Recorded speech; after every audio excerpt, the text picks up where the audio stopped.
नमस्कार, आप देख रहे हैं वॉइस ऑफ महाराष्ट्र। मुख्यमंत्री देवेंद्र फडणवीस ने इस बात पर संतोष व्यक्त किया है कि सिख समुदाय और सरकार के बीच संचार को सुगम बनाने के लिए गठित 11 सदस्यीय समिति प्रभावी ढंग से काम कर रही है, जिससे सीधा संवाद संभव हो रहा है और समुदाय की जरूरतों को पूरा किया जा रहा है। उन्होंने आश्वासन दिया कि विस्थापित सिंधी समुदायों को फ्री होल्ड अधिकार देने का निर्णय सिख और पंजाबी समुदायों को भी दिया जाएगा और भविष्य की पीढ़ियों के सांस्कृतिक ज्ञान और मूल्यों को संरक्षित करने के लिए मदरसों को दी जाने वाली सहायता के समान धर्मशालाओं जैसे धार्मिक संस्थानों में शैक्षिक पहल के लिए सरकार का समर्थन देने का वायदा किया। विशेष रूप से मुझे इस बात की खुशी है कि जो 11 लोगों की हमने कमेटी तैयार की थी, वो कमेटी बहुत अच्छा काम कर रही है और उस कमेटी के कारण आज हमारे सिख समाज में और सरकार के बीच सीधा संवाद शुरू हो चुका है। हम सीधा डायलॉग करते हैं, अब बीच में किसी की आवश्यकता भी नहीं है और जो समाज को आवश्यक है वो इस कमेटी के माध्यम से हम तक पहुंचता है और उस पर काम करने का प्रयास हम लगातार करते हैं। तो बाबा जी, आपने जो बात यहाँ पर कही है कि जो सिंधी समाज के लिए हमने निर्णय लिया, जो वहां से निर्वासित होकर आए थे और यहाँ पर कई कैंपों में रहना पड़ा, वो जगह होगी या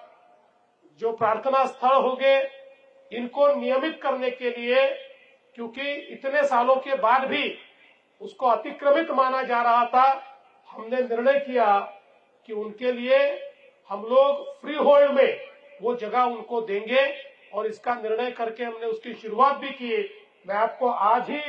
यहाँ पर वचन देता हूँ, ये निर्णय हमारे सिख समाज को भी लागू होगा, हमारे पंजाबी समाज को भी लागू होगा और जो इस प्रकार से प्रताड़ित हुए हैं उन सबको ये निर्णय लागू करके, चाहे उनके रहने के स्थान हो, चाहे प्रार्थना के स्थान हो, इन सभी स्थानों को ये निर्णय लागू करने की दृष्टि से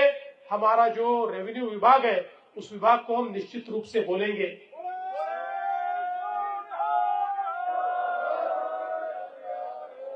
साथ में आपने ये भी अपेक्षा व्यक्त की है कि जैसे अलग अलग प्रकार से दूसरे धर्मों के भी जो अलग अलग शिक्षा के केंद्र है, उनको सरकार की ओर से विशेष रूप से मदरसों को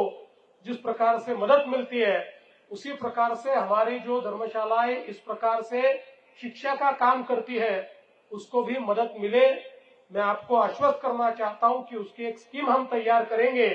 और इस प्रकार से शिक्षा के क्षेत्र में हमारे जो लोग काम कर रहे हैं उनको सरकार की ओर से निश्चित रूप से हम मदद देंगे, ताकि